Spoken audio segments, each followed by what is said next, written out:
Mr. Pramod, did you eat Ting Tupi? Did you eat Aigatil? Did you eat Aksiting Pa? Did you eat Betu? And did you also eat Ding Egg? Did you eat Sisaw Pork?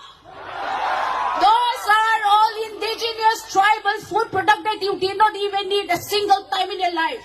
Why? Because you don't even know. These are the forest produce that is found only in the hill. And we are the children of hill.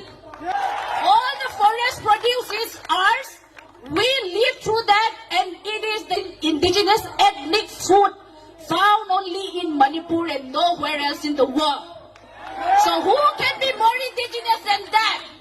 You don't know because you never lived there. You never lived there because you were never a part of the hill. Movement that's on August ni khata changani thum chung zantin dar saria chanin vaivakon YMA auditorium rampum le Manipur ta na chongchai be pui program about sai dona chongchai rol his speaker shang tenan gai shwai dona chumikara chuan pathian fakazai hona le speaker shang te thu soi ngai thak tu rom don bok ani hehuna hian kan rama le Manipura pathian ro pui ja lo lan the nan kan zawa yin chongchai rol hun hi ron mangvek turin mi puite kan som cheu ani